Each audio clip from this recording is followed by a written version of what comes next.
Good evening, respected doctor, distinguished faculty, and esteemed delegates. A very warm welcome to this high impact academic sessions titled Pioneering the ADC Era EBC to mBC. Today, we focus on how antibody drug conjugate are reshaping management paradigms across early and metastatic breast cancer settings. It is a privilege to have a stellar panel of leaders in medical oncology with us in this evening. Before we begin, a quick reminder to please post your questions in the QA box anytime on your screen. Our faculty can address during the dedicated panel and Q&A session. If you face any connectivity issue, feel free to drop a message in the chat box for our technical team.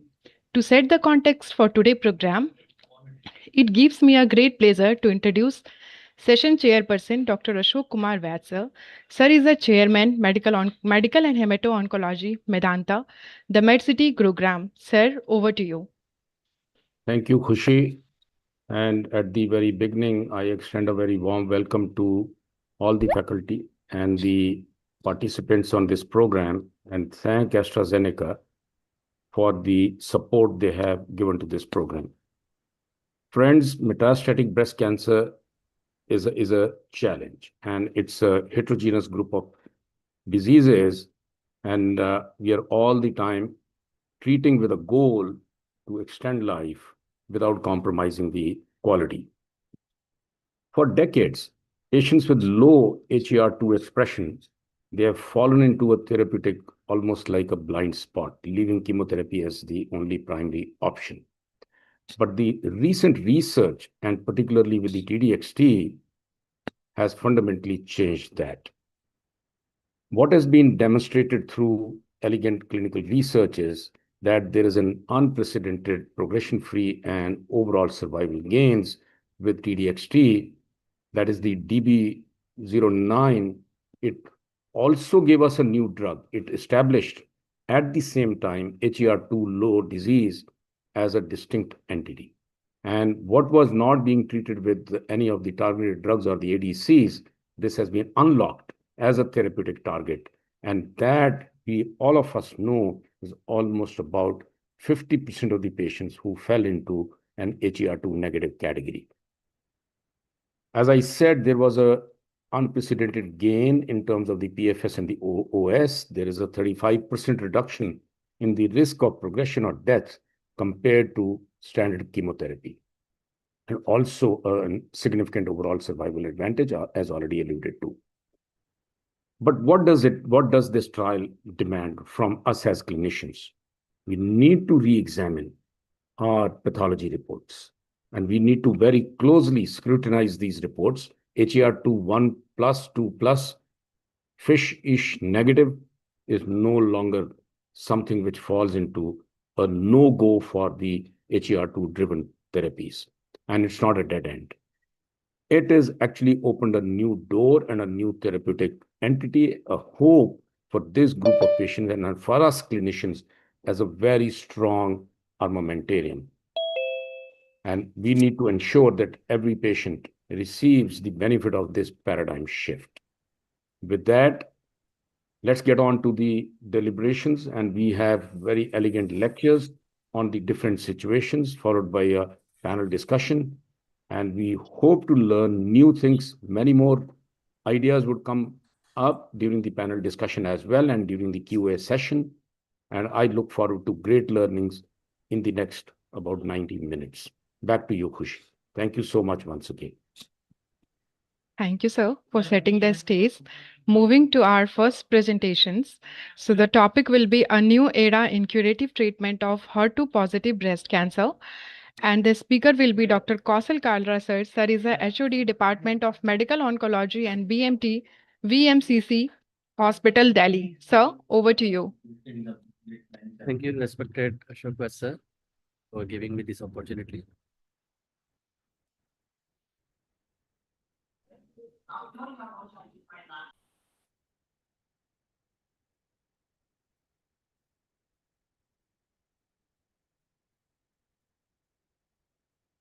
These slides are visible or not, Khushi? Yes, they are visible. Yes. Yes, sir. So today, this thing, I'm speaking about a new era in the curative treatment of HER2 positive breast cancer with Enhertu followed by PTH.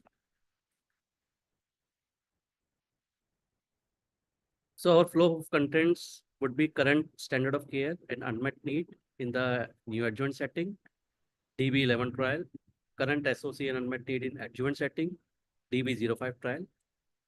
These would be our today's that.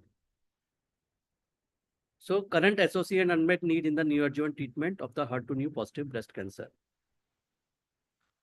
So coming to the incidence, this in India, majority of the Indian women present with a loco-regionally advanced disease. We can see 57% patients are coming in the loco-regional state, 29% only localized to the breast. However, 10.3, which is also a major part, patients are coming in the metastatic state and 3.7% are unknown. Out of these, 21% patients are HER2 positive. And patient with the early stage HER2 positive breast cancer include tumor with the stage 1 to 3 disease confined to the breast or regional axillary lymph node characterized by the HER2 overexpression or amplification, defined as an ISC score of 3 plus or ISC 2 plus with the FISH positivity. The survival outcome we can see in the luminal A, 5 years relative survival is 100% versus 19.5% in the regional, loco-regional. If it is localized, 100% survival, 5 years survival, while in the loco-regional, it's 90.5%. In luminal B, it is 99.3 versus 90.4. While if it is HER2 positive with hormone negative, it is 97 versus 84.2. While triple negative, it is the very poor outcome as compared to others, 92 versus 66.8. If the regional metastasis in the TNBC, only 66.8% patients survived after 5 years. These data were by the CA data in 2014 to 2020. So HER2 positivity is an aggressive subtype of the breast cancer, and achieving PCR is the important goal. So what's the current treatment line? After diagnosis, patient used to go for the neoadjuvant setting, then surgery, and after that, adjuvant setting as per the disease and disease characteristics, stage characteristic, and hormonal status or HER2 status. But despite medical advances, many patients still have residual disease after the treatment. So long-term outcome may begin with the achieving pathological complete remission, pathological CR. So we can see in this chart, ESMO and NCCN guideline recommendation in the HER2 positive breast cancer. The both guideline, if patient is having a clinical T2 or clinically N1 stage, preferred regime is neoadjuvant PTCH, pertuzumab, trastuzumab, carboplatin, and taxane, whether docetaxel or paclitaxel. In certain circumstances, treatment differ, but usually we are giving if patient is having CT2 or CN1, clinically T2 or clinically N1, preferred regime is PTCH. If patient is not affordable, we are avoiding P. Otherwise, this is the standard of care in the today's era in the both ESMO and NCCN guideline. So coming to the NeoSphere trial, which was the phase 2 multicentric open label 4-arm RCT investigating neoadjuvant pertuzumab plus trastuzumab in patient with the HER2 positive early breast cancer. So patients who were HER2 positive early breast cancer, T2, T3, N0, N1, locally advanced T2, T3, N2, N3, inflammatory, primary tumor size should be more than 2 centimeter, no previous cancer therapy, and adequate organ functions. So first arm PTH was given, PTH, pertuzumab, trastuzumab, and docetaxel. In another arm, TH, trastuzumab, and docetaxel and Herceptin. In third arm, pertuzumab and trastuzumab. In fourth arm, TP, this thing, paclitaxel, and PT, this pertuzumab and taxane. After surgery, there was different regime was given, whether FEC or TH, as per the this thing neoadjuvant setting, and primary endpoint for this study was the pathological CR. There are different secondary endpoint, multiple secondary endpoint, but primary endpoint was the pathological CR. And we can see there is significant difference. The patient who received pertuzumab, trastuzumab, and taxane 46%, 0.29, 29% in the another arm. So some maximum benefit was seen in the PTH arm. So patient who received the PTH also experienced the highest ORR also. CRPR 88.1% compared to the 79.8% in the TH arm, and another arm 67% and 71%. So best result was seen in the PTH arm. This is the Train 2 trial, which was phase 3 head-to-head comparison between AC-free regime or AC containing chemotherapy. This is also 2-arm study, randomized study, 1:1 randomization was done, and patient who was stage 2 or stage 3 with the adequate cardiac function and chemo naive, they were randomized between 2-arm. In first arm, non-AC arm, patient were given PAC, paclitaxel, with the PTH, pertuzumab, trastuzumab, carboplatin. In another arm, FAC along with the pertuzumab, trastuzumab 3 cycles. Then same paclitaxel with the carboplatin, Herceptin, pertuzumab 6 cycles. Total 9 cycles were given in the neoadjuvant setting, and pathological CR was the primary endpoint in this trial also, and multiple secondary endpoints were there. In this trial, it was seen that pathological CR rates were almost equal in the both arms, 67% versus 68%. But if we are coming to the safety, the non-AC, AC-free arm was comparatively safer as compared to the AC arm, like left ventricular ejection fraction, grade 2 or worse decline in the 29% versus the 17%. Grade 3 and grade 4 neutropenia was 10% versus 1%. So this non-AC arm was the comparatively safer than the AC arm. Train 2 was designed as the superiority trial. Therefore, non-inferiority of the anthracycline-free regime cannot be claimed by this trial. So question still was unmet. The need was unmet. Pathological CR achieved till now. It was 44 to 62%. So residual disease was there in the 38 to 56% of the patient, which is very unmet need. It has to be fulfilled. The patient with a larger tumor size and positive nodal involvement are less likely to achieve the PCR. So after that, that DB11 trial came, in which neoadjuvant Enhertu was used along with the chemotherapy and pertuzumab and trastuzumab in the early breast cancer in neoadjuvant setting. My site, this Safdarjung site are also one of the site for the DB11 trial, and we have given maximum number of patients in this trial. So with no new therapies in over a decade, there remain an unmet need for the more effective and less toxic neoadjuvant regime for the HER2 positive EBC. So pathological CR is a prognostic factor for event-free survival and overall survival in the patient with the HER2 positive early breast cancer, and provide essential information to support clinical decision making. So with existing SOC, 44 to 60%, 62% of patients have PCR. Rates are lower in the patient with the hormone receptor positive compared to the hormone negative, and the patient who are having larger tumor size and extensive nodal involvement. So these patients are achieving PCR very less. Unlikely they are achieving the pathological CR. So this DB11 trial was designed. This was also 3-arm study.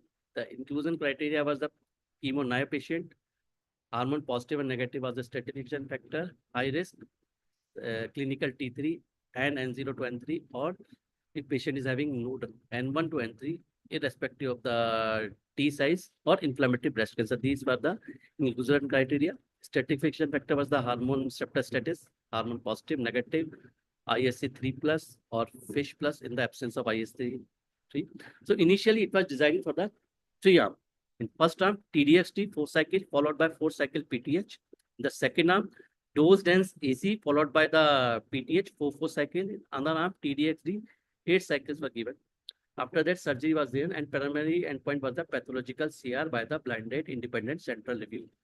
The TDXD arm, it was not up to the mark, and not much patients are getting pathological CR. So this arm was closed on March 24. 13 March 2024, following independent data monitoring committee recommendation. And reason was the same. I said lower PCR rate in this arm. Now, patient characteristics were well balanced across the treatment, whether it is geographical, racial, HER2 status, hormone status, tumor size, nodal status. So these characteristics were well balanced across the all arms. Now coming to the result in the ITT population, we can see 67.3% patient achieve pathological CR in the TDXD arm, TDXD followed by PTH arm, while dose dense AC followed by PTH plus 56.3. So 11.3, the significant number difference in the patients who achieve the pathological CR in the NHER2 arm. So neoadjuvant TDXD followed by PTH demonstrated a statistically significant and clinically meaningful improvement in the pathological CR versus dose dense AC followed by PTH. Now, in this subgroup analysis, hormone positive and hormone negative difference was 9.1% in the both arm, while in the hormone negative, it was 16.1% difference in the both arm, which is significant. So, in this subgroup analysis, we can see almost all subgroup, there is benefit in the TDXD arm as compared to the dose dense AC arm. So after surgery, more than 80% of patients treated with TDXD followed by PTH had no or minimal residual invasive disease. Thus, this RCB, residual cancer burden, these are 4 categories they have defined: RCB 0, 1, 2, and 3. So RCB 0 is the pathological CR, but it is raw data. If not, we cannot assume pathological CR as equivalent to the RCB 0 because this is raw data given by this tested on the all pathological sample, irrespective they were included or not included in the trial. So RCP 01, RCP 1 is minimal residual disease, very minimal residual. So if you calculate RCP 0 and 1, 81.3% patient had no or minimal residual disease in the test arm and HER2 arm, while 69% in the dose dense AC arm. In subgroup hormone positive and hormone negative, this difference is approximately 13.3% versus 9.2% difference. So after surgery, more than 69% of the patient treated with dose dense AC followed by PTH in the ITT population had no or minimal residual disease in the resected breast or lymph node status. While in the test arm, it was 81.3%. In the early positive trend in the EFS, event-free survival observed in the TDXD arm, we can see at the 2-year 96.9 versus 93.1% patient had EFS in the both arm, and the hazard ratio with the hazard ratio of 0.56 is the up to a date of data cut of March 12, 2025. The post-neoadjuvant treatment was generally well balanced between the NHER2 PTH versus TDSC. So maximum patient in the both arm who did not achieve the PCR received the post-neoadjuvant TDF1. Now coming to the safety profile of the TDXD versus dose dense AC followed by PTH. So we can see safety is also, it is safer comparative to the dose dense AC arm.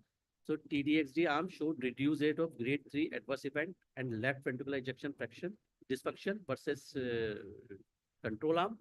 And interstitial lung disease incidence was low and similar between both arms. 86% of the patient remain on treatment in the TDXD versus PTH arm. 14% discontinuation rate versus 10% discontinuation in TDAC arm.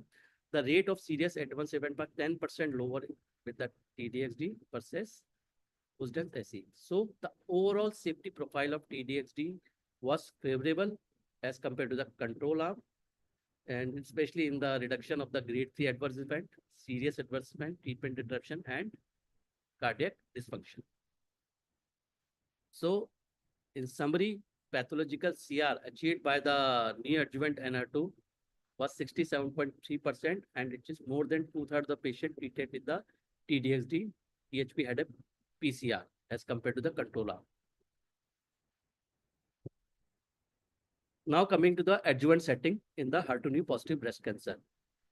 So in different guidelines, almost treatment is the same. After neoadjuvant, if patient is achieving, after giving a neoadjuvant, after surgery, if patient is achieving pathological CR, then trastuzumab-based chemotherapy plus minus hormonal therapy in the hormone positive cases. While if patient is having residual disease, TDM1 is the standard of care. Neratinib, though this is not a standard of care right now, this extended post there, will not discuss here. So if patient did not achieve pathological CR, residual disease, TDM1 is the standard of care. If patient achieve pathological CR, then trastuzumab plus minus pertuzumab based chemotherapy is the standard of care in the adjuvant setting.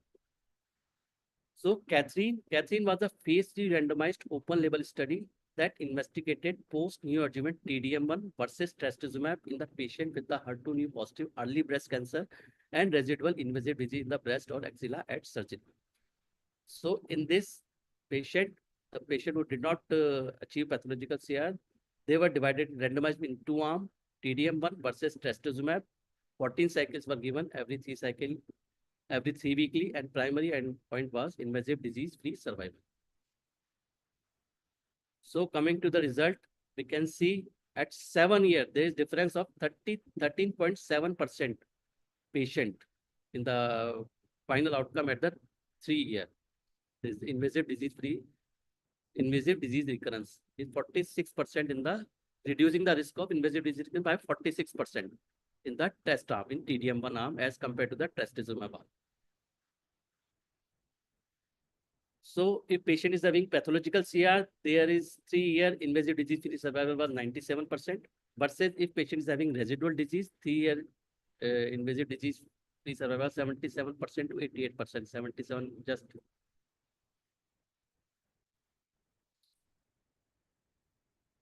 As we can see, 77% 3-year IDFS in the trastuzumab arm, 88% TDM arm. So residual disease is there, no pathological CR, 3-year IDFS is 77 to 88%.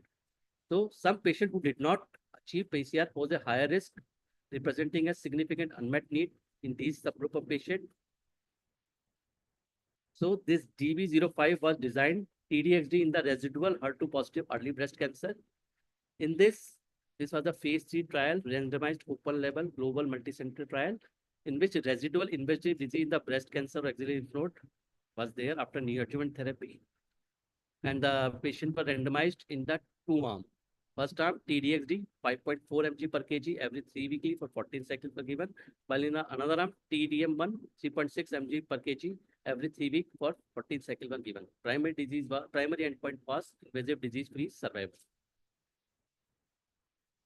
Baseline demography and clinical characteristics were well matched between the both arms, whether it is sex, racial, Asian population, ECOG PS, HER2 expression, hormone receptor status. So all this demographic and clinical characteristics were well balanced in the both arms. So coming to the result, superior invasive disease-free survival was seen with the TDXD as compared to TDM1. We can see 3-year IDFS was 92.4 versus 83.7. So this is 9% difference, almost 9% difference is there in the between both arm, and hazard ratio was 0.47. That means 53% reduction in the risk of invasive disease recurrence or death for the TDXD as compared to the TDM1. Now coming to the events, you can see there is significant difference in both TDXD versus TDM1. Total event 51 versus 102, almost half. In CNS, distance recurrence is 42 versus 77%, out of which 25% non-CNS and 17% CNS in the test arm, TDXD arm, while in the TDM1 arm, it is 25% versus 2%. So in all arm, we can see TDM1 having more event as compared to the TDXD arm. So lower distant and broker regional recurrence were observed with the TDXD as compared to the TDM1, including the CNS recurrence.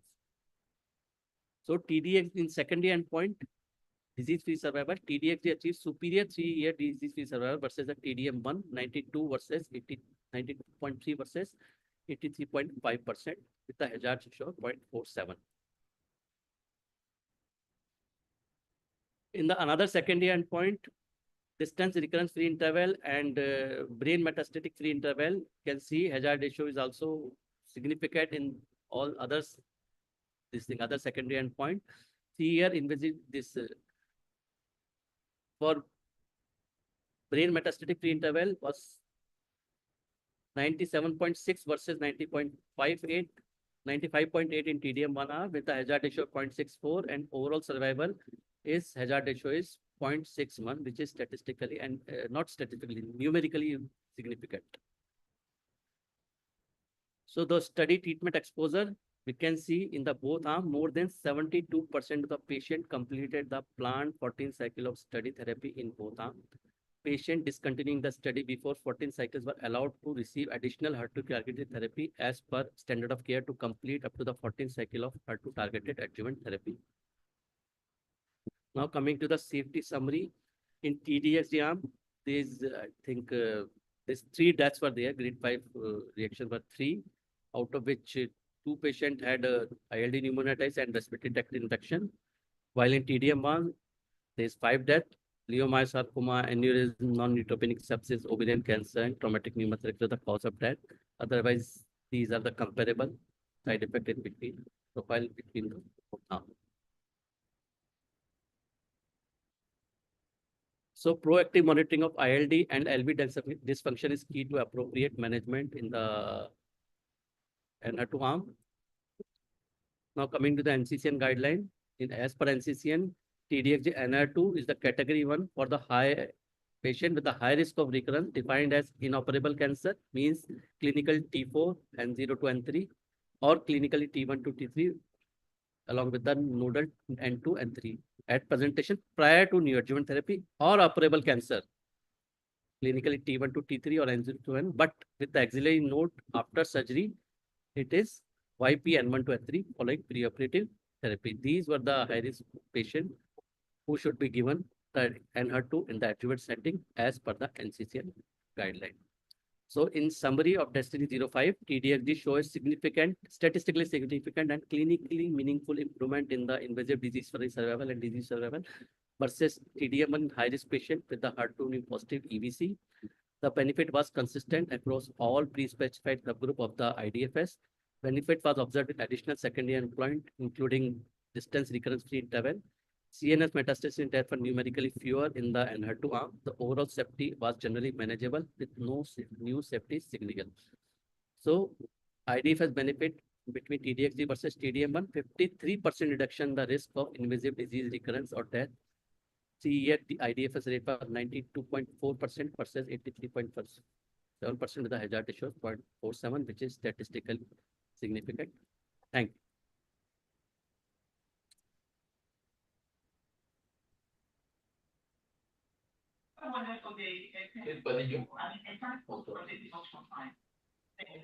Thank you, sir. Next, we have our second talk. So for the topic is redefining outcome in 1L HER2 plus mBC with Intru plus petrozumab. Speaker will be Dr. Piyush Bajpai sir. Sir is a medical oncologist, hemato-oncologist, Manipal University, Dwarika. Sir, over to you. Yeah, good evening. Thanks to Dr. Ved sir for providing this opportunity.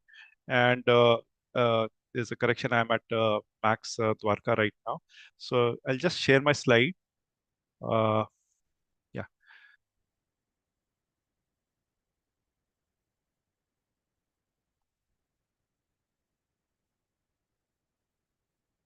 Are you sharing from your end? No, sir, your slides are shared. Just put it full screen, sir.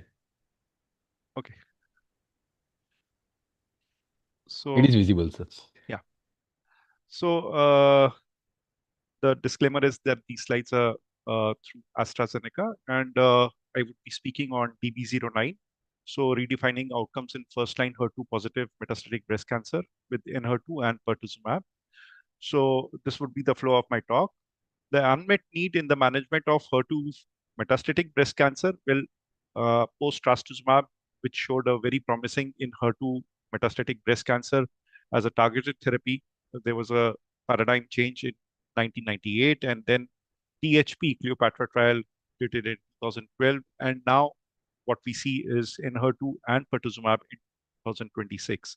So there was this big gap, almost 14 years since 2012.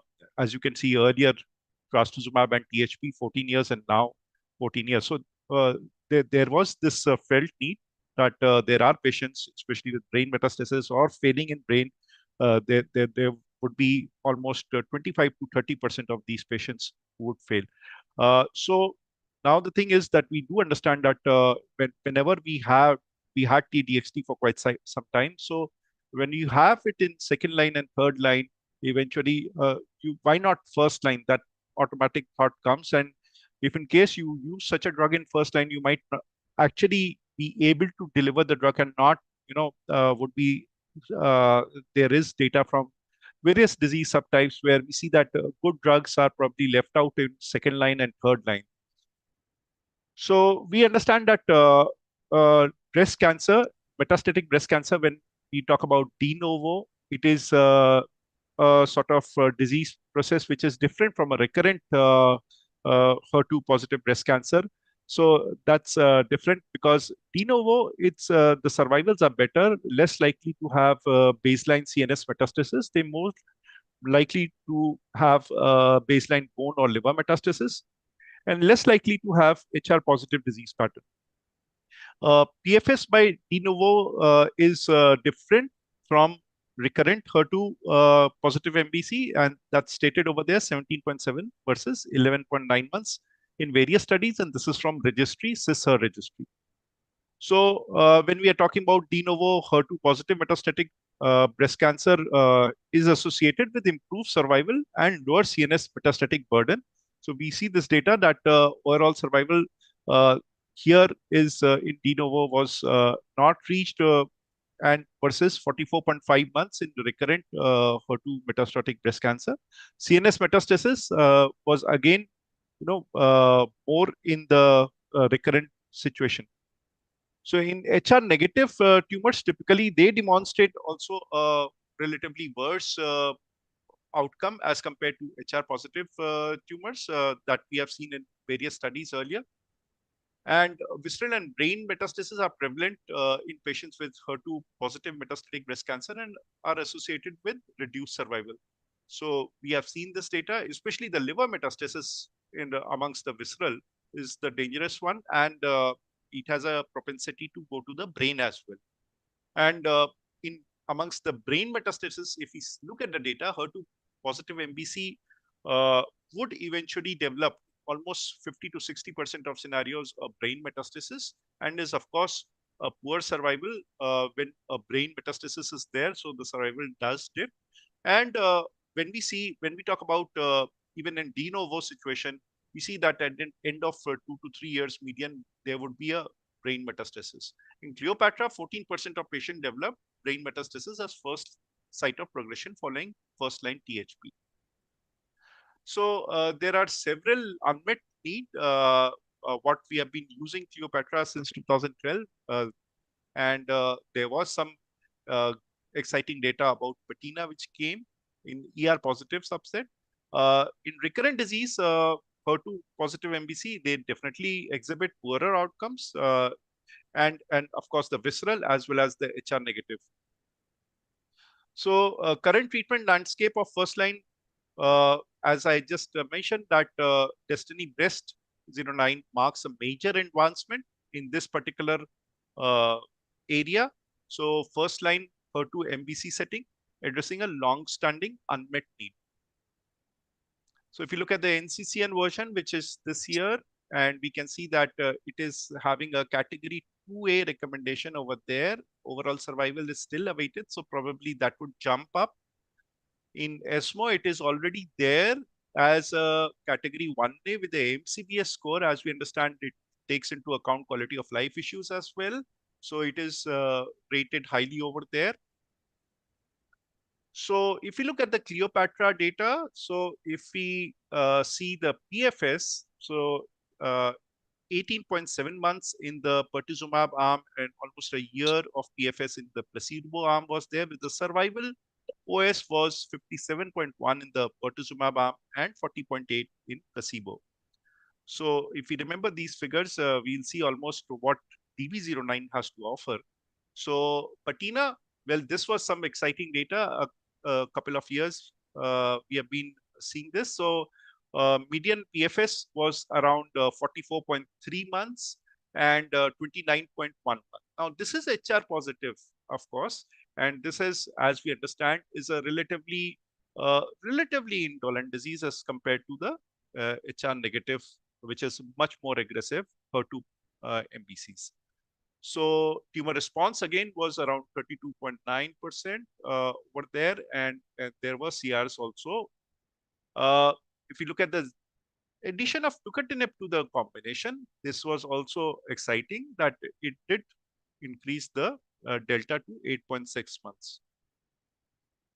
So talking about DB09, when this trial, if you look at it, so patients with brain metastasis were largely excluded in Cleopatra. How is it different from Cleopatra? So this is one point, and DB09 may also provide data to support use of TDXT in first line. So this is important to improve outcomes, because TDXT has been now, to support the use in first line to improve outcomes for patients with HER2 metastatic breast cancer. DB09 may also provide data to support the potential prevention of brain metastasis. So DB09, if we look at the patient stratification factors, prior treatment status, de novo or recurrent, they were stratified into this, and then HR status and PIK3CA mutation status. So almost 30% were PIK3CA mutated. These subgroup analysis may provide valuable data, so we'll see down the line. I won't go into the details of this because this has been discussed several times, how TDXT works. So if you look at the sort of distribution of patients, nearly 1,100 patients being stratified into, divided into 3 arms as per the stratification factors, nearly 380 patients in all the 3 arms. There was a HER2 monotherapy arm as well, and data for HER2 monotherapy arm was immature at interim analysis and will remain blinded until final PFS analysis of DB09.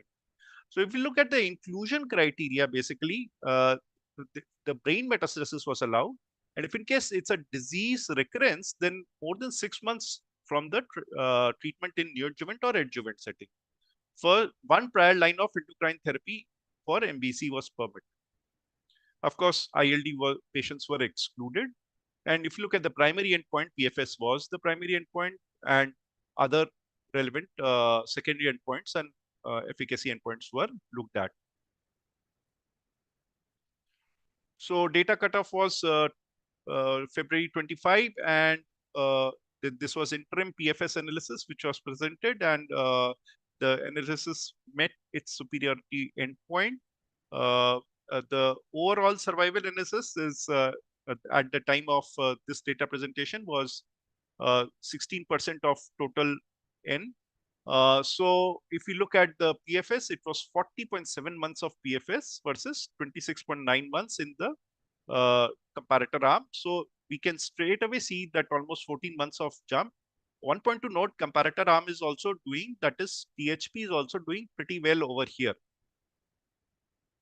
So separation between PFS curves started early, straight away. So patients in visceral crisis, we have now understood that this drug would help in taking out patient from visceral crisis as well.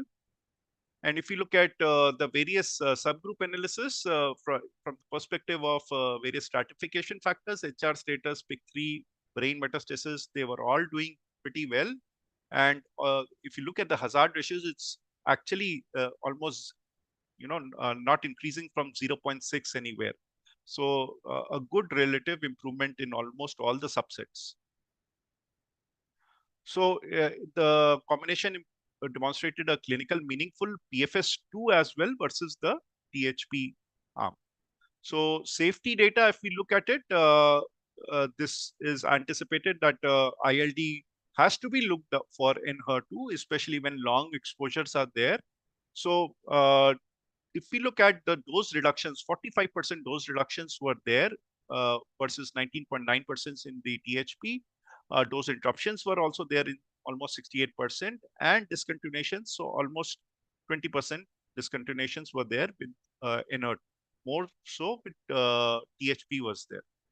So median duration of treatment, 21.4 months for the combination HER2 and pertuzumab, and THP was 16.9 months, and nearly 48% continue to receive the combination at the data cutoff point. And if we look at it, the sort of adverse events, so we see that almost similar profile of the horizontal bars are there. The grade 3, 4 adverse events, grade 3 were less than 10%. So most of them. If you look at the significant ones, where we are really concerned is the ILD. If you look at the total grade, it was around 12% versus THP. So that's a significant number. At grade 2, you would want to discontinue the combination. So that 12% figure is there. Any grade in terms of LV dysfunction, it was almost 42% and 27% in THP. There were certain deaths as well. So approximately 3.9% deaths were 3.9% deaths were there. And now this was analyzed, and a lot of few of them were actually because of febrile neutropenia and sepsis. So not ILD alone. So these were the factors. Pneumonia was also a cause for the death over there. So in terms of the dosing and administration, we know this bit of detail, that how we have to give TDXT and pertuzumab, of course, the loading dose, and the maintenance 420 mg continues. This bit of information also we know that TDXT is not to be substituted. So if in case you have a great response, you do not substitute it with TDM1 and follow the dose reduction guidance. So 4.4 to 3.2 mg per kg. This again, we know this chart that if it's symptomatic ILD, anything above grade 2 or equivalent, you have to actually consider discontinuing this drug. At grade 1, you have to see whether if it's resolving in 28 days, then you can actually maintain the dose. If it's more than that, then you actually have to reduce by a dose 1 level. Likewise for febrile neutropenia, and for again the same principles as the trastuzumab based therapies for cardiac function. So nausea and vomiting is something that our patients do tell, a lot of nausea. So we have to give a very good regimen of olanzapine as well, along with the triplet that we usually use. And fatigue again can be managed by counseling. And if you look at the 5S strategy, that is very important for the lung, from the lung perspective. Screen, scan, synergy, work together with the patient, MDT, in terms of talking to your radiologist, and suspend treatment if it is a grade 1, or if specifically it's grade 2, then you have to actually discontinue. And steroids, of course, early starting, sooner the better. So other side effects are also there in terms of, as I mentioned, febrile neutropenia, rare though, but we have to look out for it. So to summarize, this gives us a very important treatment option, and has been accepted worldwide now. So it significantly improved the PFS, and hopefully we will have the OS results around the corner. So clinical benefit was consistent across key patient subgroups, including the high visceral metastasis burden, which was almost 67% in this arm, both the arms. Enhanced efficacy was achieved with the manageable predictive safety profile. So thank you.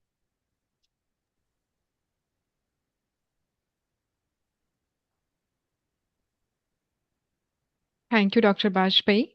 Our third presentation shift focuses to another key clinical area, topic transforming treatment paradigm for HER2 low ultra expressing mBC tumors. Speaker Dr. Ankur Nandan Vashne, sir. Sir is a medical oncologist, Medanta Hospital, Gurugram. Sir, over to you. Thank you, Dr. Correction, Khushi. Good evening. He's at the Medanta, Noida now. Yeah. Good evening, sir. Ankur. Thank you. Good to see you. Thank you, sir. So after a series of presentation, very nice presentation, taking the spectrum of HER2 expressing breast cancers, now we shift to a treatment regimes which are slightly up newer updates. shifting from HER2/neu positive to low and ultra-low HER2/neu expressing metastatic breast cancers and their treatment with this miraculous drug, trastuzumab deruxtecan. So today in this presentation, I will cover the unmet need for patients with HR positive, HER2 low, as well as HER2 ultra low metastatic breast cancers, discussing the data of efficacy of trastuzumab deruxtecan among these patients. And as mentioned by Piyush Vajpayee sir, we'll also discuss the safety profile and further management strategy for the ENHERTU. So first we study about the molecular architecture of this drug. This is a HER2-directed antibody drug conjugate, and the main important part is the first a HER2-directed monoclonal antibody, which consists of same amino acid sequence as trastuzumab. And this provides targeted delivery of cytotoxic agents to the cells expressing HER2/neu. Now, another important aspect is the topoisomerase 1 inhibitor payload. So this is a highly potent payload known as TXT with a short systemic half-life. And upon release in the cell, this causes membrane permeable DNA damage, resulting in cell death and destruction of targeted tumor cells, as well as the neighboring cell present in the tumor microenvironment. So this is the bystander anti-tumor effect. And these two molecules are... Hello? Yes, sir, you are audible. And these two tumors are attached through a selectively cleavable linker, which is cleaved by enzymes once this molecule enters the tumor cell. So now getting the unmet needs in HR positive, HER2/neu low and ultra low metastatic breast cancers. So till now, till the recent years, we only focuses whether HER2 was positive or HER2 was negative. The initial classification defined HER2 positivity as uniform intense membrane staining of greater than 30% positive tumor cells. Below this, it was ISC2. And this, the ISC2, we go ahead for the fish for the testing. If fish is positive, we consider it as HER2 positive. If it is negative, it was considered as HER2 negative. And below this was considered as HER2 negative. Now the spectrum is changing. From HER2 positive to ISC0, we have a median spectrum, which is defined as HER2 low. And this defines where ISC1 plus is redefined with incomplete membrane staining that is faintly or barely perceptible within 10% of tumor cells. And ISC0 is no staining or membrane staining that is incomplete and faint or barely perceptible within less than 10% of tumor cells. So ISC2 is again reclassified as weak to moderate complete membrane staining observed in great more than 10% of tumor cells. So these are the spectrum which is defining the HER2/neu low as well as HER2/neu ultra low. And this again importantly focus on these things. So this is the mainly ISC difference between ISC0 and ISC HER2 ultra low, where this is faintly or barely perceptible incomplete membrane staining in less than 10%. So it is 0, it is in less than 10% of the cells. ISC2 cells, yes, still we offer reflex FISH test, which is positive. We classify them as HER2/neu positive tumors. So what's the difference which is creating between HER2/neu negative and HER2 ultra low? It is the spectrum of the cells which is coming positive within less than 10%, and it has to be re-evaluated at a magnified view of 40x. So this is a concept which is determining HER2 low with ISC 0. And then what's the difference between these tumors? We know all endocrine receptor positive HER2 negative tumors are treated with endocrine therapy. And yes, CD46 have given very good results. Front treatment with CD46 inhibitor plus endocrine therapy has led to median PFS up to 25 to 28 months. But yes, second line PFS is low as 2 to 6 months. And then post failure of hormonal therapy, what our clinical practice includes single agent chemotherapy in these patients.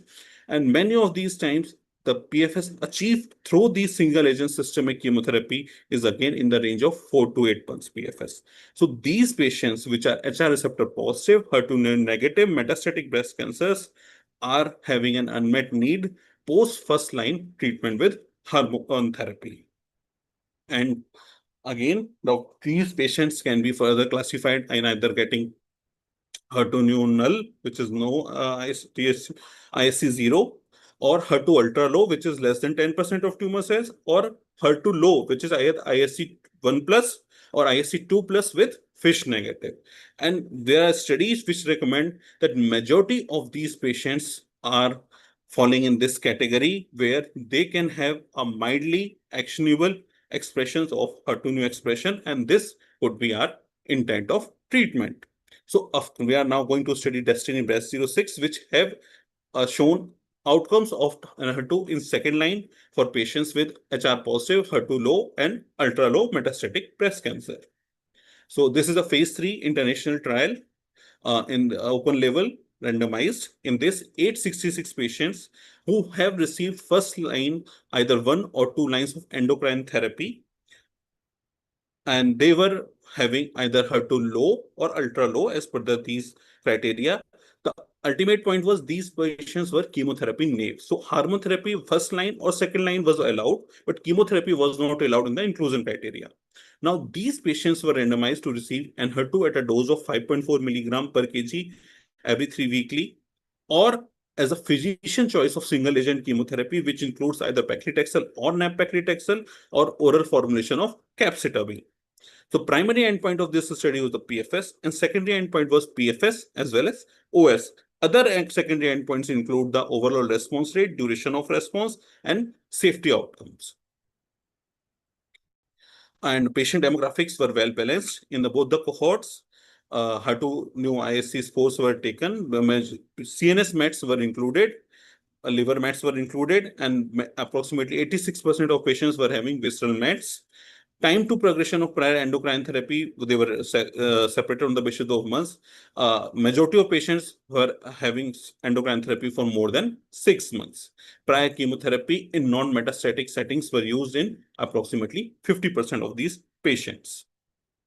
So what the results was, Enhertu had shown a clinically significant meaningful PFS of 13.2 months versus 8.1 months with the use of single agent chemotherapy.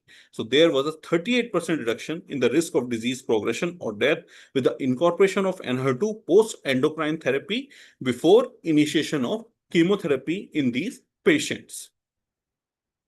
Coming to the overall response rates, overall response rate reported were around 60% with the use of Enhertu, while they were low as 35% with the use of chemotherapy. We see the partial response rate, 35% patients received partial response rate, none achieved complete response. In the Enhertu arm, 59% patients achieved partial response and 2.8% patients achieved complete response. Median duration of response with the use of Enhertu, it was 14.1 months. With the use of chemotherapy, it was 8.6 months. So the trial concluded that the use of Enhertu has shown a meaningful advantage in overall response rate, as well as these response rates were quite durable with significant duration of response achieved with Enhertu. Coming to the PFS result in the subgroup analysis, and if we see these charts, and the PFS benefit was shown in all the category of patient, irrespective of the age. Yes, the patients who were having HER2 2 positive showed a better response as compared to HER2 1 plus. Irrespective of the PFS benefit was there, irrespective of the pair CD46 use inhibitors, irrespective of the pair use of taxanes in the in the neoadjuvant or adjuvant setting, prior lines of endocrine therapy use. Even in the patient having a primary or secondary endocrine resistance, the Enhertu was PFS benefit was seen more with the Enhertu arm. So coming to the segregation of PFS on the basis of HER2 expression. So if we see in overall study population, the median PFS benefit was 13.2 months versus 8.1 months. If we see the HER2 low expression, the median PFS was 13.2 versus 8.1 months.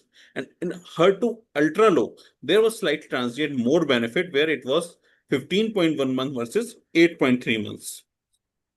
Coming to overall response rate with respect to low HER2 expression, yes, in the overall study population, it was 62% versus 35%.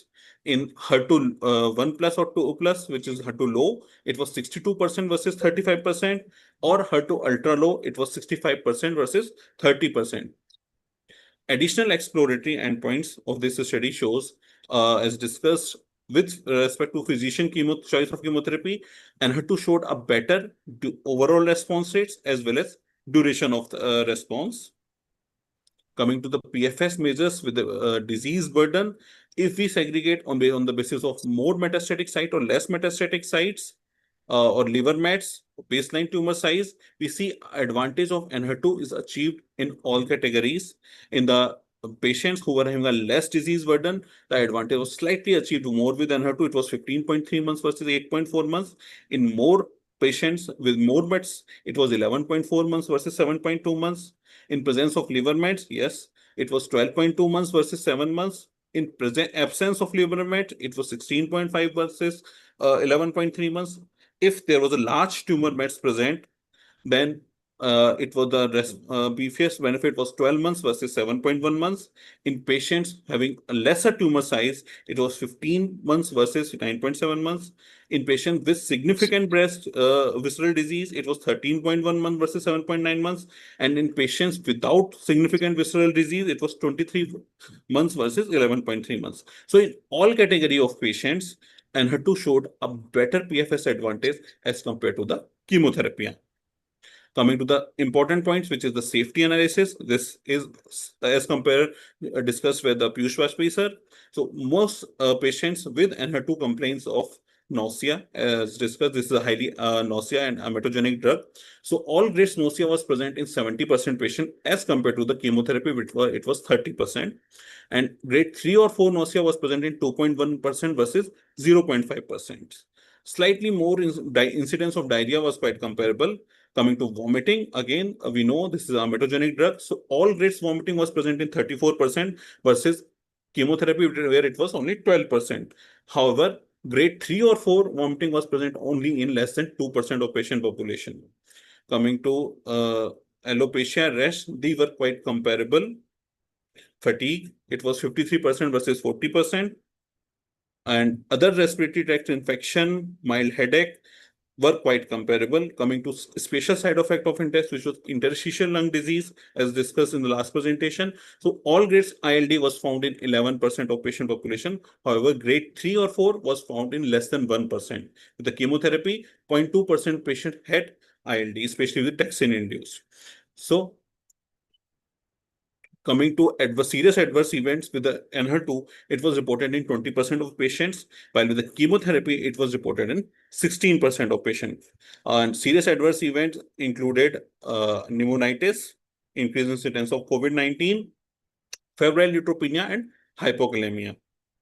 And grade 5 adverse event includes interstitial lung disease, sepsis, meningoencephalitis, neutropenic sepsis. So adverse events requiring dose modification, approximately 20% patients in the Enhertu arm needed a dose modification, while 16% needed in chemotherapy arm. Dose interruption were 48% versus 38%, and discontinuation because of adverse event were 14% versus 9%. Majority of these were included because of interstitial lung disease. The median duration of treatment with Enhertu was found to be 11 months, while with chemotherapy arm, it was 5.6 months. So coming to a pooled safety analysis, as they've seen in the various study with a cohort of 2,000 patients, the most common encounter side effects which was reported include neutropenia, which was reported in 65% of patients, and 19% had grade 3 or 4 neutropenia. The main issue is the median time to first onset was seen in 22 days. So this is a time where next cycle is due. And febrile neutropenia incidence was quite lower. It was reported in 1.2% of patients. Coming to another side effect of interest, which was left ventricular dysfunction, this was seen in 4.6%, out of which grade 3, 4 was found in only 0.6% of patient population. So special side effect of interest, which we study, is ILD, pneumonitis. And in pooled analysis, ILD was reported in 12% of patient population. However, fatal outcomes were reported on only 0.9% of the patients. The majority of ILD was to be in grade 1 or grade 2. Median time to onset of ILD was found to be 5.5 months.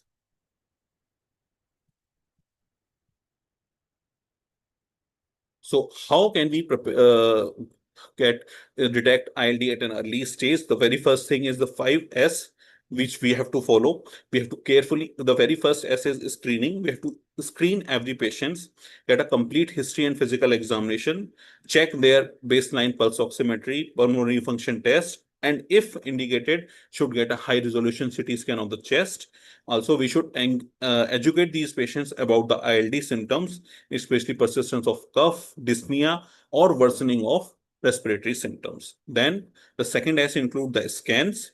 The scans is, while we are going up with the follow-up scans for PET-CT scan, we should consider these patients for regular imaging of the chest, at least every 12 weeks, or if baseline symptoms are present, we can do it on the 6 to 9 weeks. We can simply ask these patients for a HRCT scan. The company recommends that we should follow our institution guidelines for the best practices. Now, the most important thing is the synergy between the patient, multiple disciplinary care team, and our staff. We should be in touch with the respiratory physician, and if any symptoms, new symptoms, cough onset, shortness of breath, or existing respiratory symptoms get worse, we should seek a pulmonologist's opinion as soon as possible and should assess the signs and symptom accordingly.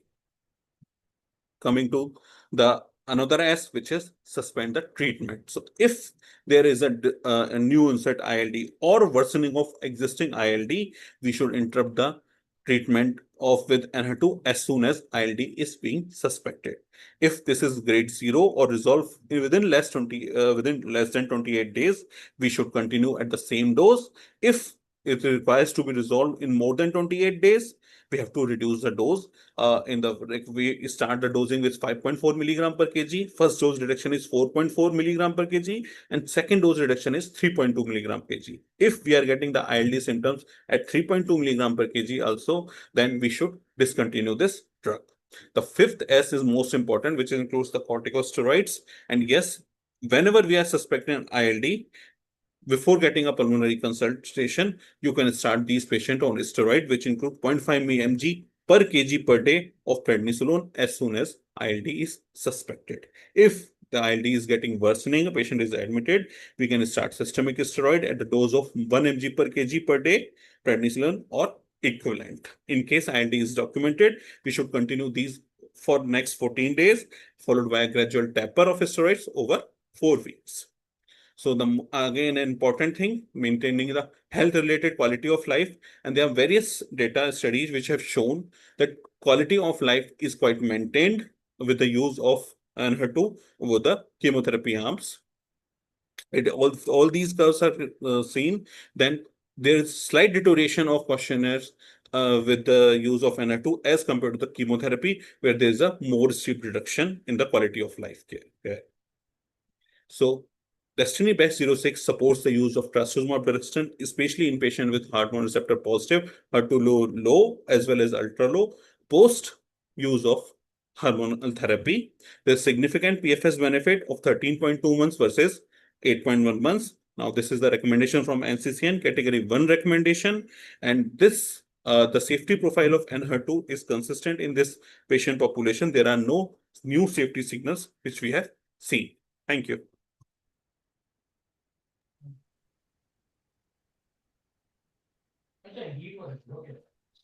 Thank you, Dr. Vajni.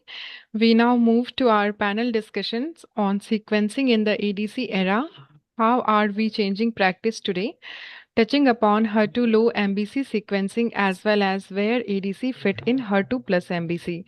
The session is moderated by Dr. Ankur Valsar. Sir is the Principal Director, Department of Medical Oncology, FMRI, Gurugram. And our panels are for this sessions, Dr. Jasmine Porwal, ma'am is a consultant Department of Medical Oncology, Medanta, Gurugram. Dr. Ankur Mudgal sir is a consultant medical oncologist, Medanta, Gurugram. Dr. Ashutosh Jain sir is a consultant Department of Medical and Hemato-Oncology, FMRI, Delhi. Dr. Devanshi Shah, ma'am is an associate consultant medical oncology, Paras Health, Gurugram. And Dr. Nitin SG, sir is a consultant medical oncology, FMRI, Vasant Kunj, Delhi. Dr. Ankur sir, please take over the discussion. Over to you. Yeah, thank you, organizers, and very thanks to Dr. Ashok sir for organizing this and starting this program. So I hope all panelists are there. Dr. Jasmine, are you there? Yes, sir. And Dr. Ashutosh, are you there? Yes, sir. Dr. Ashutosh, yes. So Dr. Ankur? Dr. Yes, Ankur sir. I'm Mudgal? also here. Thank you. Dr. Devanshi Shah, are you there? Yes, sir. And Dr. Nitin, you're also there. Yes, sir. Yes, sir. So everybody's there. So I'll be on a audio mode. So let's discuss, as Dr. Ved said, that the era is changing, the practice is changing, so are the target and so are the mechanism of action. So antibody drug conjugates are the real drugs, and they are going exactly with the sign that target cell do a target HER2, bind to the receptor, internalize, payload linker happen. The linker can be various molecules, and then the cytotoxic drug goes to the cell and destruct the cell, as well as having a bystander effect where they kill neighboring cell and the tumor, the other tumor cell. That is why we are talking about HER2 low or ultra low in a metastatic breast setting, even if they are hormone positive, and if they're showing some expression on HER2, on IHC, even if fish, dish, kish, or ish are negative, then we can label these patients as HER2 low or HER2 ultra low. These terms were not at all even in our practice. So these are the new terms, and pathologists are tuned, and slowly, the pathologists are also giving the reports in the form of low, ultra low, plus or negative. So in our trainee days, I still remember 2006-7 when Herceptin was given. Then the era changed. Then dual blockage, capecitabine, lapatinib was a very standard lab cap regime. Then pertuzumab came, and then TDM1 came, and then capecitabine, tucatinib, and then now we're moving to an antibody drug conjugate where totally DB06, DB09, Cleopatra, and all these studies have clearly said that if we go by science, we attack the cell who are harboring HER2 positive cells. They are low or ultra low, go inside the cell, the payload, the linker cleaves, and the cytotoxic topoisomerase 1 inhibitor penetrates the cell, kill the cell, and we have seen in Destiny trial the advantage, the PFS advantage and the OS advantage are coming so huge that we are compelled to think about this drug. And another thing which is DB06, that combined HER2 with pertuzumab, then you are doing this antibody drug conjugate along with preventing the dimerization of HER2, HER3 domain. So advantage of 40 months versus 26 months. So in next 1 hour or so, we will discuss the various nuances of HER2 positive breast cancer and how this can help in our practice and can help in our patient journey, and how these patients can survive longer. And as Dr. Ankur Vaishne said, the quality of life is also has to be maintained very well when we come, because these are going to be a very, very long survivors. So we have to take all these points. So with this concept, I move on, and so we'll talk about the sequence conversion, when to start, how to think, which ADC, Trodelvy versus Enhertu, combination of Enhertu and pertuzumab, and what comes next. We always, as a medical oncologist, we always have to think about the next line, how this patient will afford take this therapy and how this longest survival can be achieved. So, and I'll request the organizers to move on the slide when I say next. So this is the concept, when to introduce and how to sequence antibody drug conjugate in the HER2 low mBC setting. Don't take me otherwise. I'll be putting questions to the panelists, and if they don't know or if they are, so they can always pass on. So Dr. Jasmine, will start with you. Ladies always first. So antibody drug conjugate, can you just summarize, because this is a 45-minute talk, can you just summarize how these antibody drug conjugate you must have seen in your practice? What is the basic mechanism of action, and how science or our patients get advantage when this mechanism is used? What is antibody antibody, what is drug, and what is conjugate? If you can simplify this in next 5 minutes. Dr. Jasmine. So basically, ADCs are a combination of a chemotherapy combined with an antibody, and the combination, both the chemotherapy and the antibody are linked together with the linker. So there are two molecules linked together, and it actually it's a combination which gives us both the advantage of antibody as well as chemotherapy in one molecule itself. So as a result of this novel combination, apart from having a cytotoxic effect on the tumor cells, this drug also has a bystander effect, which you mentioned about. That is, it would also create an environment in which the cells around the tumor, which is facilitating the growth of the tumor, they also get killed with the ADC. As a result of it, this ADC will have, or this drug will have a long-standing effect as well as side effect if they are present with this ADC. So So we have a very fluent explanation in a very simple word. So what I have learned is that what I tell my patient, because this knowledge has to be told to the patient. Now the patient and the caretakers are very well read and they understand everything. So I say that it's a target binding.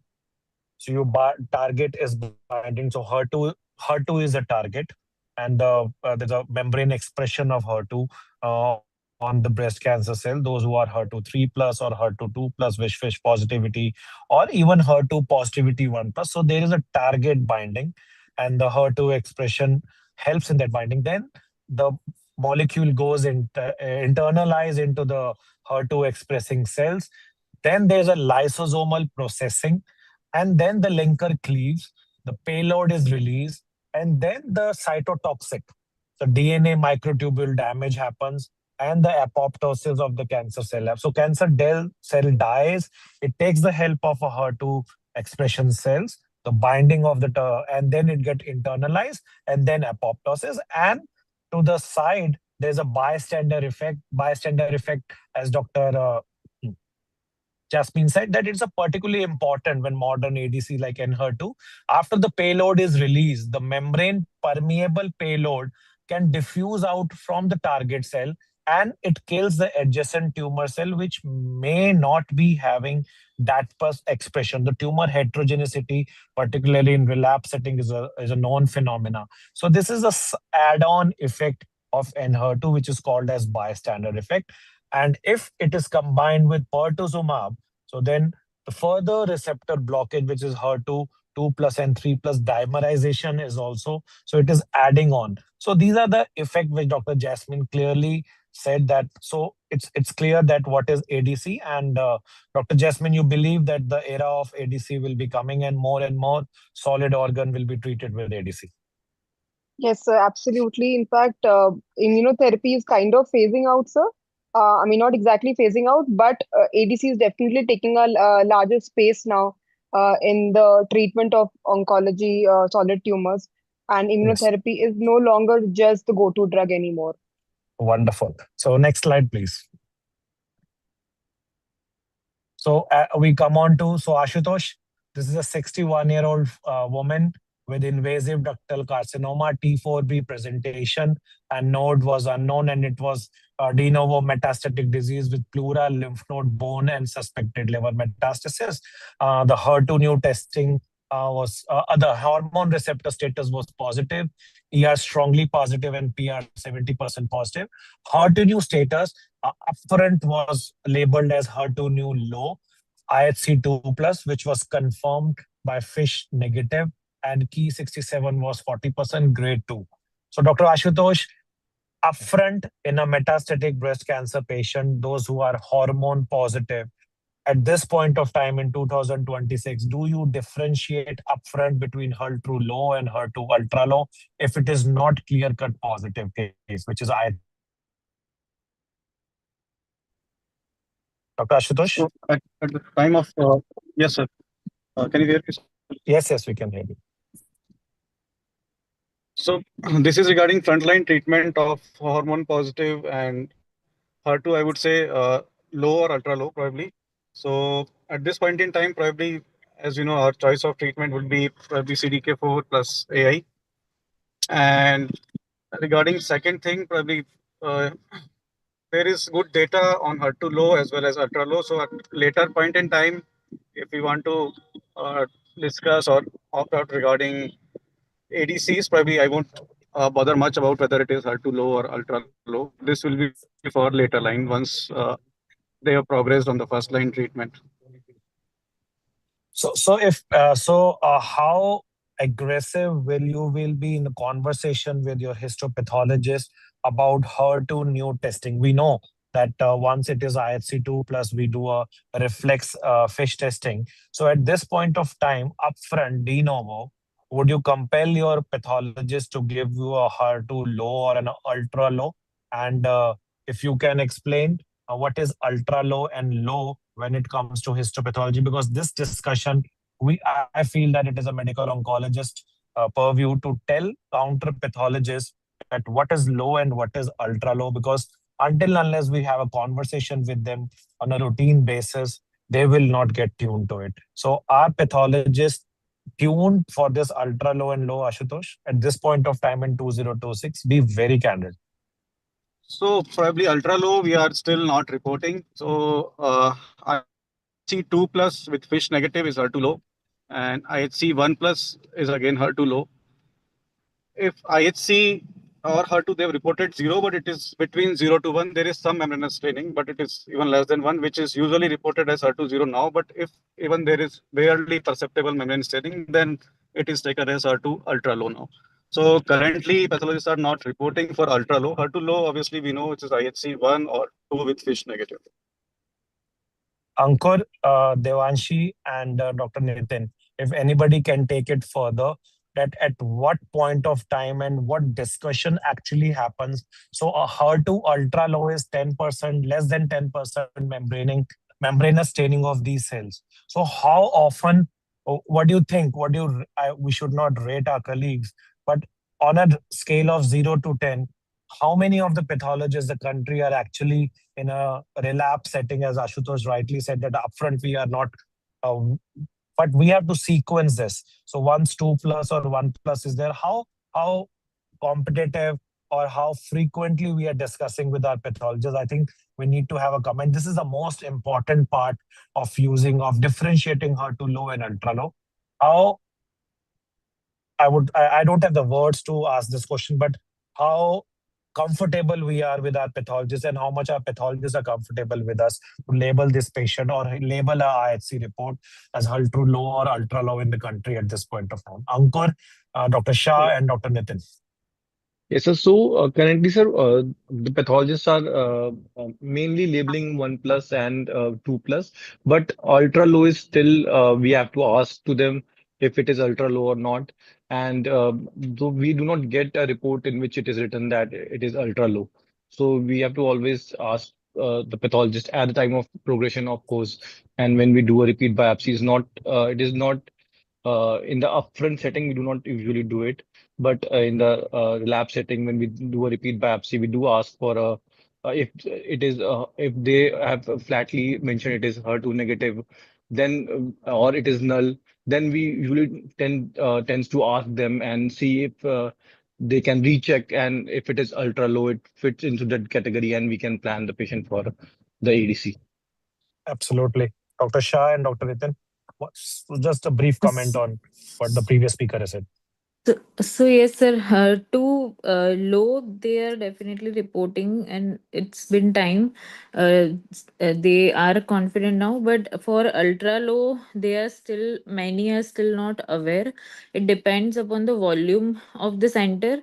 So I have seen many reports where from the high volume centers, and they have started reporting it, but still many centers where volume is moderate to low, their pathologists are not aware and they are not reporting, and we specifically need to ask them about it.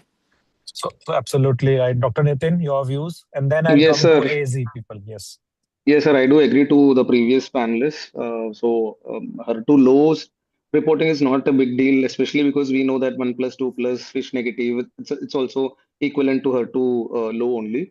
For ultra low, always the staining in when you consider the staining pattern and all, there is always an inter-observer variability, and because of which I have recently noticed this once I requested our pathologist to get recently only to do this ultra low staining and want the reporting on it, and they reported as negative, and we reviewed it somewhere else, and it came out to be ultra low positive. So I don't know whom to, maybe it is ultra low. So I don't know whom to rely on. One has given it as zero negative, and the other one given it as ultra low staining. Absolutely. So Nitin So rightly said there is an inter-observable variability and it yes, is well documented. And until and unless as we, so I think this is there's a fault here in panel discussion. There should be two pathologists here. So who should absolutely, discuss about these things. And this is a learning which AG should take, that without pathologists, specifically in low or ultra low, if the membranous staining and if the two pathologists, every center has couple two or three pathologists. If these two pathologists start discussing about themselves, and we poke these pathologists that we need to know that whether it is ultra low or low, then only we'll be able to convince, because this is a 500,000 INR drug. And until and unless our pathologists stand by us and give us confidence, so and Dr. Piyush also wrote in the chat box that HER2 ultra low requires a specific platform as weak HER2 new 4. So this is a training thing, and as we learn, pathologists also have to learn, and I think AZ must be doing some exercise to bring at least 50 pathologists of the country from various districts, states, and centers, so that all start thinking about, until and unless we get these ultra low and low in a second line or a metastatic setting, we won't be doing justice with the drug. And this is a bottleneck as we see with our pathologists. So stage is set about the pathology, and let's move on. Next slide, please.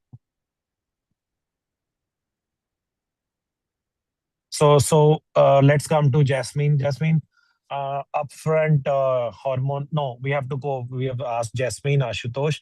Let's go to Dr. Ankur Mudgal now. So Ankur, how would you like to manage this patient? This is a metastatic, de novo metastatic hormone receptor positive and HER2 2 plus fish negative.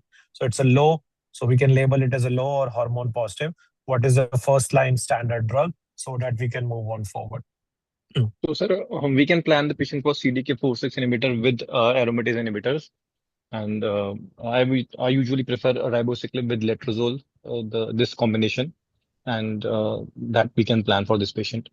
So absolutely CDK4/6 inhibitor with the AI aromatase inhibitors, and choice Abima, Ribo, or Palbo can be taken on an individual basis. All three drugs have a data which can they stand on it. So biomarker, anything else, Ankur? Would you like to test upfront on for biomarker categorization for this patient, whether this patient will respond to or not? Upfront, I'm talking about. So, no, sir, I'll not order it upfront. Maybe at a time of progression, we can do the repeat testing and we can see if there's any acquired mutation or not. Yes. So hormone receptor positive, even if it is HER2 positive, there is no unmet need now at this point of time to do a PIK3C reflex testing or any other biomarker, because these patients will respond to CDK4/6 and aromatase inhibitor in a wonderful way. Next slide. So as this is an ADC session, so first line patient got letrozole and palbociclib and rank ligand inhibitor. There was a good response, and after 2 years on treatment, patient experienced progressive disease in the lymph node, lung, and liver. Second line treatment was started with capecitabine, and the patient had a partial response with capecitabine, and with the PFS of 5 months, this patient progressed. So just so Dr. Shah, would you do something else here, or this is your standard way? This as the slide is pressed. Yeah. Sir, at Anything the else? time, Yes. yes, at the time of progression, I usually check for resistance mechanisms like ESR1 or PIK3CA or P10 alteration or uh, HER2. We already know that HER2 is also low here, so that can also be a resistance mechanism. But I also check for ESR1, PIK3CA, P10. So how would you have suppose this? So let's say go by example. PIK3CA was negative, though no P10, no capivasertib indication, and this patient was again the same report which came. It was ERPR strongly positive and HER2 2 plus and negative on fish. Again, a repeat biopsy was done. Same exercise was done, which is recommended. 25% of the time, the receptor status and a HER2 status or a triple negative status can be attained. So simple ditto histobiopsy report. You would have started on capecitabine or you would have done something else. So I would have started on because this is borderline situation, but based on because here they have shown that patient had widespread progression like lymph node, lung, liver, everywhere patient has progressed, and this is kind of secondary hormone resistance kind of situation. So I would have considered some form of chemotherapy. TDXD I would have preferred if my patient can afford. I would have not gone for fulvestrant basically. So, okay. So not gone with fulvestrant. And before Enhertu era, what was your choice? Because it seems that this patient was before Enhertu era. So if was before Enhertu era, So just take before it, this patient was 3 years in 2020 or 2019 when palbociclib, fulvestrant, even alpelisib was solar trial, it was available. So if PIK3CA is negative before Enhertu era, what should have been your practice and what should have given? Sir, I would have given fulvestrant plus chemotherapy, maybe capecitabine or paclitaxel. That would have been my choice. Fulvestrant plus chemotherapy. Yes. Okay, wonderful. So Nitin, let's Yes, sir. clear the circle. Fulvestrant plus chemotherapy would have been your second line of therapy. Previously, if it was not I mean, this was not a TDXD era, then I would have gone for fulvestrant plus maybe AI, or I would continue with CDK4 plus most likely CDK4 plus fulvestrant, because I got a good response for almost 2 years. I mean, this 24 months of response was It is there. it is So not primary resistant, it is a secondary yeah, resistance. And so uh, I would continue with maybe CDK4/6 and I would add fulvestrant. Chemo and so fulvestrant, I don't think there is any data for such a combination. Dr. Shah, any data which you Dr. Nitin is saying there's no data of fulvestrant plus chemotherapy? Sir, I'm not sure about data, but because it is secondary hormone resistance type of setting and patient has widespread progressive disease. So I would like to add chemotherapy in my practice, and we all have been using it, I think, Okay. fulvestrant plus chemotherapy.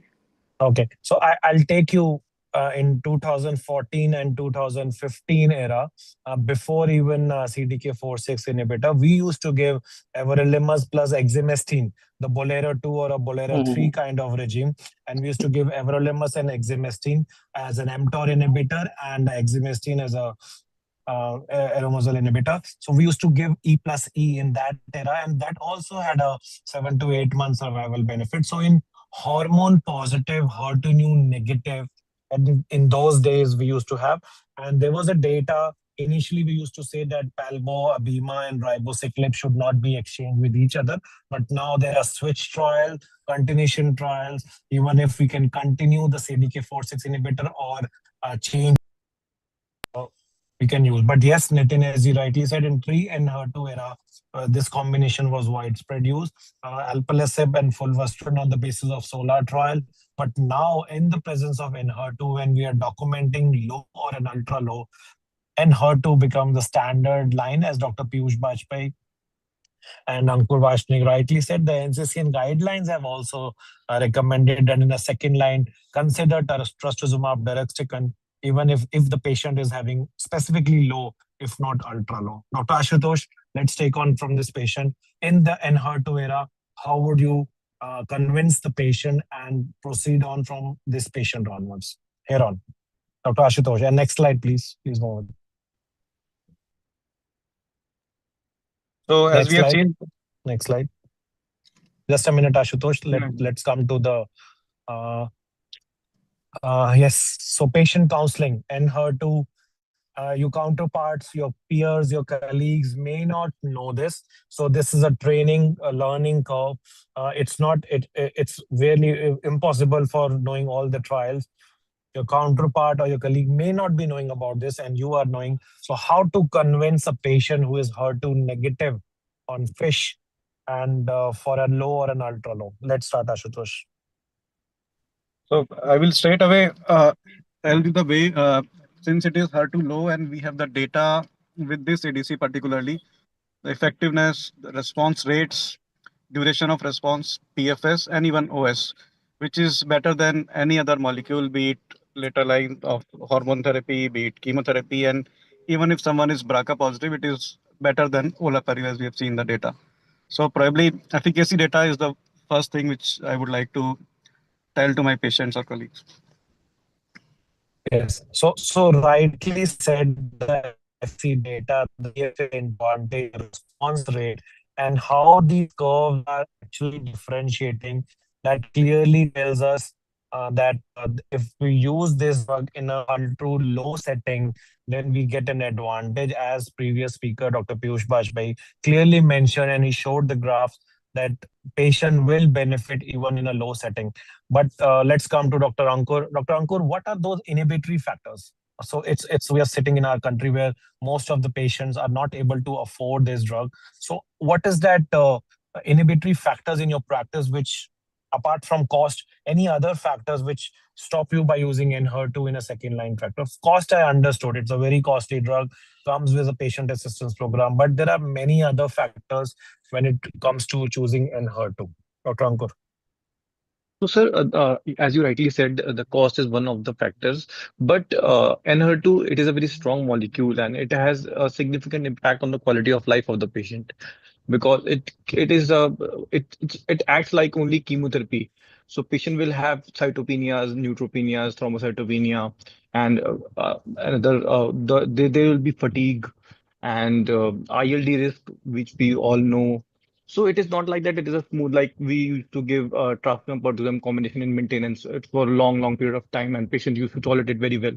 But with TDX, the quality of life gets a hit, and that counseling is a must when we counsel the patient for TDXT.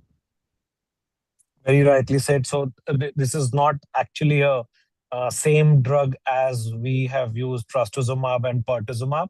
Nausea is very common. It is labeled as a so strong antiemetic drugs has to be administered. 72% or around 60 to 70% of these patients actually have a grade 2, 3 nausea. Vomiting is not that common as nausea, but nausea is pretty much common.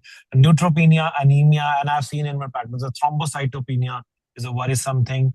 Fatigue, drug comes with a huge fatigue, and I would equate the fatigue same as Cadzela or TDM1, and liver abnormality, liver AST, ALT elevation is also a point. So it's not an easy drug when it comes to, even if it is a 21-day infusion.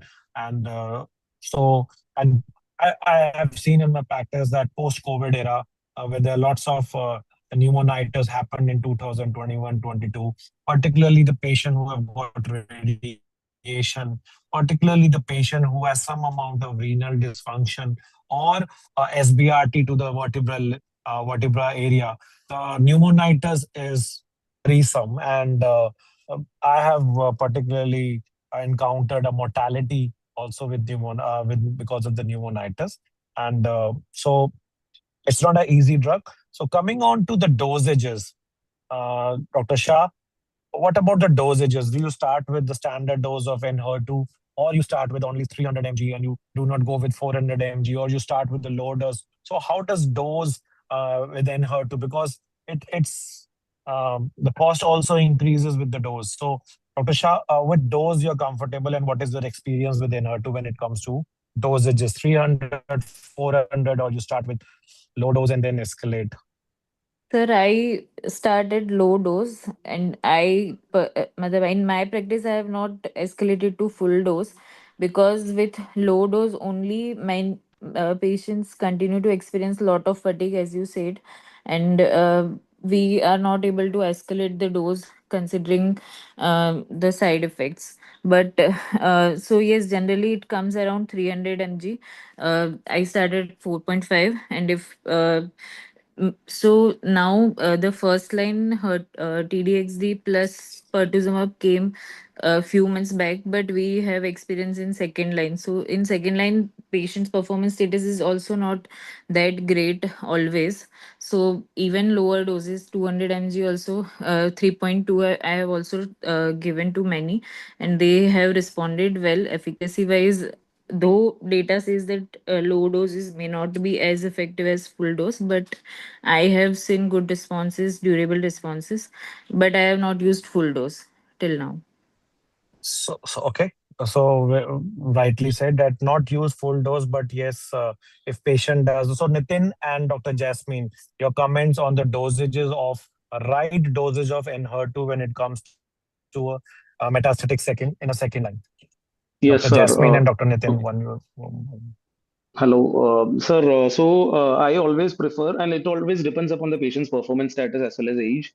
So, young patient, especially with brain metastasis and all, I always prefer going ahead with the full dose itself. And if at all some toxicity develops, I usually tend to reduce the dose.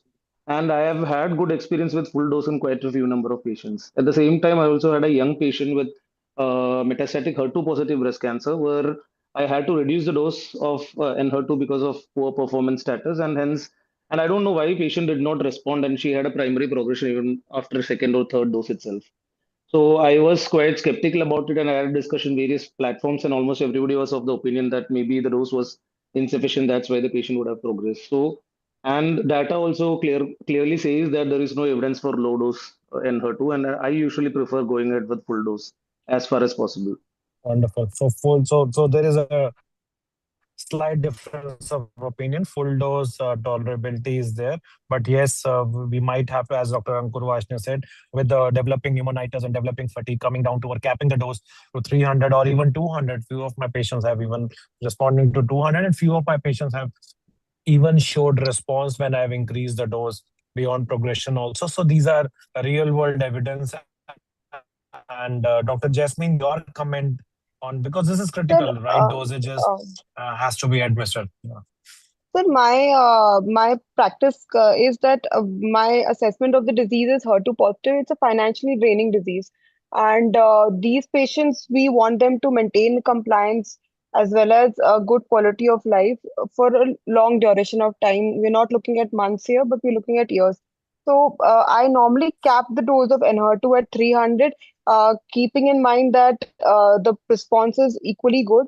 I'm getting equally good response at 300 mg, and the fatigue is well managed, the neutropenia is well managed, and also the finances, which everybody has discussed already, that is also kind of uh, doable for most patients. So I'm not exceeding 300, but of course, if the patient is very heavily built, then perhaps in those special cases and outliers, will have to exceed the dose. But otherwise, I'm capping it at 300. So I must here emphasize that in DB06, so when it comes to the grade 3 adverse effect in Enhertu arm,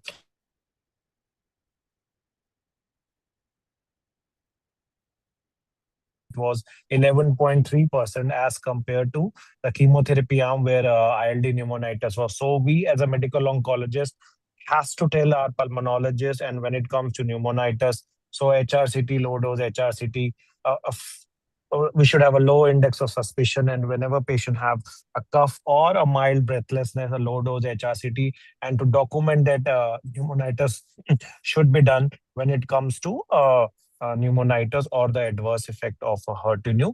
And we should always look at the fatigue part and the liver function part. So now we come on to the efficacy. Dr. Ashutosh, you clearly said that there's a PFS advantage in DB06.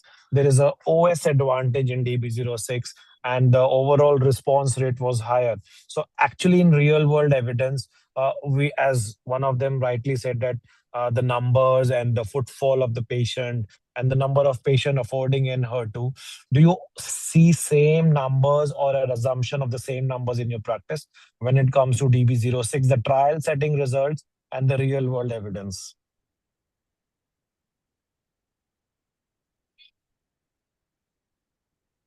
Dr. Ashutosh, you're there? Nitin, you can take this question. The OS, we Uh, do not have real numbers, so there's no publication from our Indian settings as of now.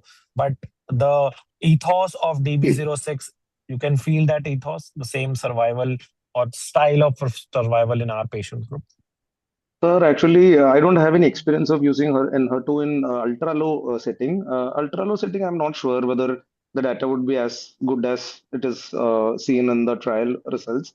But HER2 low, I am sure that it would be pretty good. And my experience is also quite good with HER2 in HER2 low setting, So, especially so, hormone positive and so, HER2 so low. I think so. We have been using Enhertu quite a lot now, and Yeah. even in the low setting, we are seeing responses. So I think only 9 minutes are left. I switch off this case, and let's start with Ankur. Ankur, this patient is ERPR positive and HER2 3+ on progression. There is no doubt on ultra low or low. This is a characteristic 3+ population. And repeat biopsy was done from the liver. And now this patient initially was labeled as 2+, FISH negative. Now this patient is 3+, a standard metastatic breast cancer who has taken ribociclib plus letrozole. And after 2 years, there is a clone switch. And what would be your treatment of choice? Ankur, let's start from now. So, sir, now we have two options. So, one is the TDX with pertuzumab combination, which has shown a significant benefit with this combination, and the other one is the conventional THP regime, which which we were using till now. But now we always give this option to the patients that who are affordable with the understanding the toxicity of the drugs, and if they can go ahead with TDX and pertuzumab, so we tell them that there is a good amount of PFS benefit which they can. But the one thing which I think which is of concern is that in the THP regime, some few patients will have a very good quality of life with the HP maintenance, which we have seen, which is not seen in TDX with pertuzumab regime, which I think personally, I do personally do not have much experience with this regime, but I think that will be a challenge. So absolutely, I agree with you. So this is recurrence after 2 years, and if the patient neuropathic status and the performance status allow, then THP, then maintaining with HP and add endocrine therapy in the form of fulvestrant. That's not a bad choice either in patients who are not affording Enhertu in our practice, and these patients who are not affording, who are paying out of their pocket, are substantial numbers.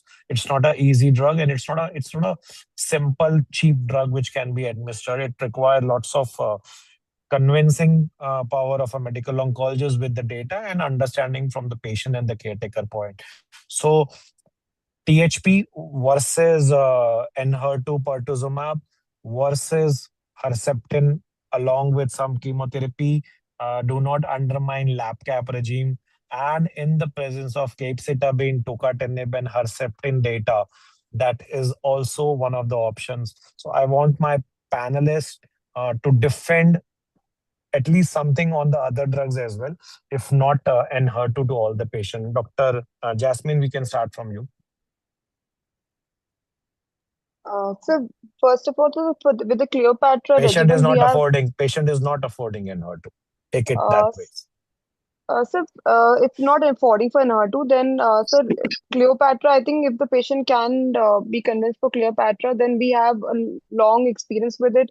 It's easy to manage, and the toxicity profile is also manageable, and patient can be on a routine follow-up, not a very aggressive follow-up in this case. So that is one. Otherwise, the lab cap combination, though, if the patient cannot afford a pertuzumab and trastuzumab combination, then we have the age-old lab cap, which we have been utilizing in the past, especially for patients who have brain metastasis or have already been treated for brain metastasis.